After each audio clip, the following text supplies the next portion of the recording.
नमस्कार, देशोन्नतीमध्ये मी साक्षी आपलं स्वागत करते। बघूया प्रदेशच्या आजच्या टॉप 10 बातम्या। राज्याचे मुख्यमंत्री देवेंद्र फडणवीस यांनी अक्षय तृतीयाच्या शुभ मुहूर्तावर दोन मोठ्या गुड न्यूज दिल्या आहेत।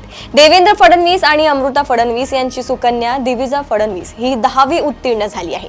त्यासोबतच देवेंद्र फडणवीस यांनी आजच्या शुभ मुहूर्तावर वर्षा या मुख्यमंत्र्यांच्या शासकीय निवासस्थानी गृहप्रवेश केलाय। अमृता फडणवीस यांनी ट्विटरवर पोस्ट शेअर करत याबद्दलची गुड न्यूज दिली आहे। जलसंपदा मंत्री राधाकृष्ण विखे पाटील यांच्या अडचणीत वाढ झाली आहे। मंत्री विखे माजी मंत्री अण्णासाहेब म्हस्के यांच्यासह 54 जणांवर फसवणुकीचा गुन्हा दाखल करण्यात आलाय। विखे पाटलांच्या आधिपत्याखालील प्रवरा साखर कारखान्यात शेतकऱ्यांच्या नावे 9 कोटी रुपयांचा अपहार झाल्याचा आरोप करण्यात आलाय। प्रकरणाची चौकशी निष्पक्ष व्हावी यासाठी मुख्यमंत्र्यांनी राधाकृष्ण विखे पाटील यांचा मंत्रिपदाचा राजीनामा द्यावा अशी मागणी तक्रारकर्ते बाळासाहेब केरुनाथ विखे यांनी केली आहे।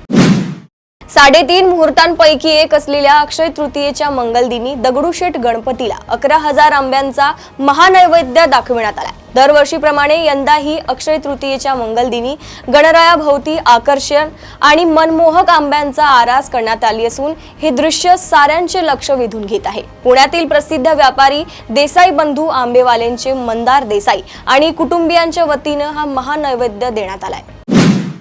शहर पोलीस मुख्यालयात कार्यरत असलेल्या 34 वर्षीय महिला पोलीस अंमलदाराला आक्षेपार्ह मेसेज केल्याप्रकरणी पोलीस निरीक्षकांविरुद्ध गुन्हा दाखल करण्यात आलाय। तर हा प्रकार द्वेष भावनेतून किंवा गैरसमजातून घडला असल्याचे कळते। या प्रकरणी चौकशीला सामोरे जाणार असल्याचे पोलीस निरीक्षकांनी म्हटले आहे। पैलवान चंद्रहार पाटील यांना जी काही ताकद लागली ते देऊ अशा शब्दात उपमुख्यमंत्री एकनाथ शिंदे यांचे सुपुत्र आणि त्यांच्या नेतृत्वातील शिवसेनेचे खासदार श्रीकांत शिंदे यांनी ठाकरे गटाचे नेते आणि डबल महाराष्ट्र केसरी चंद्रहार पाटील यांच्या सेना प्रवेशाचे संकेत दिले आहे।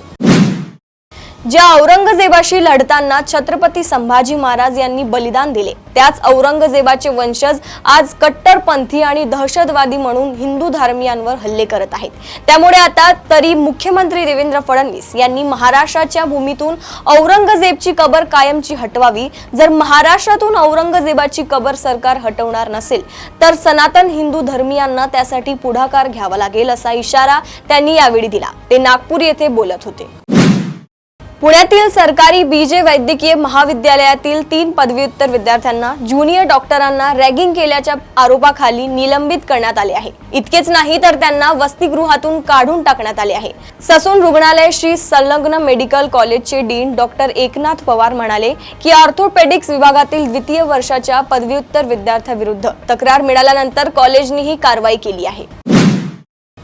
राज्यातील बहुप्रतीक्षित इलेक्ट्रिक वाहन धोरणाला राज्य सरकारने मंजुरी दिली आहे। या धोरणानुसार इलेक्ट्रिक वाहन वापरणाऱ्यांना मुंबई पुणे यशवंतराव चव्हाण द्रुतगती महामार्ग, अटल बिहारी वाजपेयी शिवडी नावा शेवा अटल सेतू आणि हिंदू हृदय सम्राट बाळासाहेब ठाकरे महाराष्ट्र समृद्धी महामार्गावर पथकर देण्याचा निर्णय घेण्यात आल्याचे जाहीर करण्यात आले आहे। विधान परिषदेचे भाजपचे माजी आमदार डॉक्टर रामदास आंबटकर यांचे दीर्घ आजाराने निधन झाले। चेन्नई येथील रुग्णालयात त्यांनी अखेरचा श्वास घेतलाय। ते अखिल भारतीय विद्यार्थी परिषदेशी अनेक वर्ष जुळले होते। ते विधान परिषदेचे सदस्य म्हणून वर्धा, चंद्रपूर आणि गडचिरोली जिल्ह्याचे प्रतिनिधित्व केले होते। त्यांच्या निधनामुळे भाजप व अभावी वर्तुळात शोककळा पसरली आहे। पुणे महानगर प्रदेश विकास प्राधिकरणाच्या माण हिंजवडी ते शिवाजीनगर मेट्रोचे काम सप्टेंबर 2025 च्या मुदतीत नाही तर त्यानंतर 6 महिन्यांनी म्हणजे पुढील वर्षी मार्च मध्ये पूर्ण होणार आहे।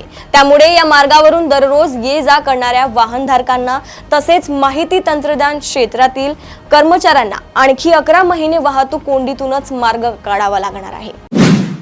प्रदेशातील अशाच टॉप 10 बातम्या जाणून घेण्यासाठी बघत रहा देशोन्नती। नमस्कार। ठळक घडामोडींसाठी देशोन्नती न्यूज चॅनलला सबस्क्राइब करा आणि बेल आयकॉन प्रेस करा।